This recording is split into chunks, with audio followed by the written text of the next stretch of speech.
వచ్చేసింది ఆది శ్రావణం షాపింగ్ అంతటికి అతిపెద్ద కేజీ సేల్ తో పాటు up to 61% of 1+1 offers, combo offers ఇంకా మరెన్నో. CMR shopping mall. ఓ హత్య 8 రోజుల పాటు హంతకులు ఎవరో తెలియదు.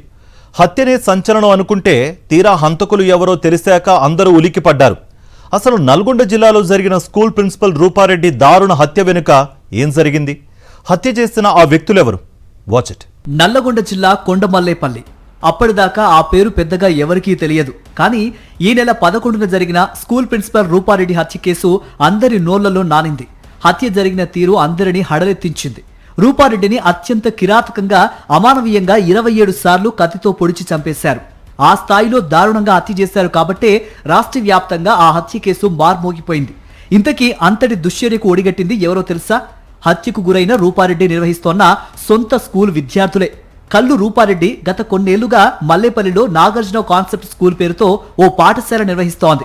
ఎంతో మంది విద్యార్థులు ఆ స్కూల్లో చదివి ప్రయోజకులయ్యారు కూడా. అలా ఉన్నత శిఖరాలకు వెళ్లిన పూర్వ విద్యార్థులను చూసి రూపారెడ్డి మురిసిపోయేది. ఈ క్రమంలోనే కొందరు విద్యార్థులు ఈ మధ్య గాడి తప్పినట్లు తెలిసింది. దీంతో ఆ విద్యార్థుల్ని రూపారెడ్డి తీవ్రస్థాయిలో మందలించినట్టు సమాచారం. వారి భవిష్యత్తును దృష్టిలో ఉంచుకుని వక్ర మార్గం నుంచి సరైన దారిలో నడిపించేందుకు చేసిన ఆ ప్రయత్నమే తన ప్రాణాలు తీస్తుందని ఆ క్షణంలో రూపారెడ్డి ఊహించలేకపోయింది. చివరకు సొంత స్కూల్ విద్యార్థుల చేతిలోనే ఆమె ప్రాణాలు కోల్పోయింది. కొన్ని రోజుల క్రితం స్కూలుకు చెందిన 2 10వ తరగతి విద్యార్థులు జులాయిగా తిరగడంతో పాటు తోటి విద్యార్థులను, పాఠశాల ఉపాధ్యాయులను ఇబ్బందులు పెడుతూ ఉండడంతో రూపారెడ్డికి ఫిర్యాదులొచ్చాయి. ఈ క్రమంలోనే తల్లిదండ్రులను పిలిపించి వారి సమక్షంలోనే కౌన్సిలింగ్ ఇప్పించారు. అది మనసులో పెట్టుకున్న ఆ 2 విద్యార్థులు ఎలా అయినా ప్రతీకారం తీర్చుకోవాలని ప్లాన్ చేశారు. దీనికి తోడు జులాయిగా తిరగడానికి డబ్బులు అవసరం కావడంతో రూపారెడ్డి ఇంట్లో చోరీకి ప్రయత్నించారు. ఎప్పటిలాగే ఈ నెల 11న కూడా స్కూల్ నుంచి రూపారెడ్డి సాయంత్రం సమయంలో ఇంటికొచ్చింది. వచ్చిన కాసేపటికే ఆమె రక్తపు మడుగులో కుప్పకూలి చనిపోయింది. దీనికి కారణం ఆమె స్కూల్లో 10వ తరగతి చదువుతున్న 2 విద్యార్థులే. ఓ విద్యార్థి రూపారెడ్డి ఇంట్లోకి రాగానే కత్తితో బెదిరించి నగదును ఎత్తుకెళ్లేందుకు యత్నించాడు. అతనికి బంధువైన మరో విద్యార్థి సహకరించి పారిపోయేందుకు అవసరమైన ఏర్పాట్లు చేసి కొంత దూరంలో వేచి ఉన్నాడు. ఈ క్రమంలోనే ఇంట్లోకి దూరిన ఆ విద్యార్థిని రూపారెడ్డి గుర్తించింది.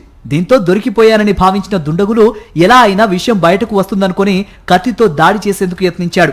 రూపారెడ్డి ప్రతిఘటించగా విచక్షణారహితంగా దాడి చేయడంతో ఆమె ఇంట్లోనే కుప్పకూలిపోయింది. మర్నాడు ఉదయం వరకు ఆమె చనిపోయిన విషయం ఎవరికీ తెలియకుండా పోయింది. హత్య జరిగిన మరుసటి రోజు హైదరాబాద్ లో ఉన్న భర్త రాజేందర్ రెడ్డి ఫోన్ చేసినా ఎత్తకపోవడంతో పక్కింటి వారికి సమాచారం ఇచ్చారు. వారొచ్చి చూసే సమయానికే రూపారెడ్డి చనిపోయి ఉంది. ఇక ఈ హత్య కేసును ఛేదించేందుకు పోలీసులకు 8 రోజులు పట్టింది. హంతకులకు సంబంధించిన ఎలాంటి ఆధారాలు దొరక్కపోవడంతో పోలీసులు దాదాపు 200 మందిని విచారించారు. చివరకు పాఠశాల విద్యార్థులపై నిఘా పెట్టారు. దీంతో హత్య జరిగినప్పటి నుంచి పరారీలో ఉన్న 2 విద్యార్థుల విషయం బయటకొచ్చింది. దీంతో వారిని అదుపులోకి తీసుకుని విచారించగా నేరం ఒప్పుకున్నారు. మరోవైపు రూపారెడ్డి చనిపోవడంతో పాఠశాల సిబ్బంది, విద్యార్థులు శోకసంద్రంలో మునిగిపోయారు. మొత్తంగా స్కూల్ విద్యార్థులే ప్రిన్సిపల్ పై పగ పెంచుకోవటం, ఆ తర్వాత హత్య చేయటం సంచలనంగా మారింది. మరిన్ని అప్డేట్స్ కోసం ఛానల్ ను సబ్స్క్రైబ్ చేయండి. నోటిఫికేషన్స్ కోసం బెల్ ఐకాన్ పై క్లిక్ చేయండి.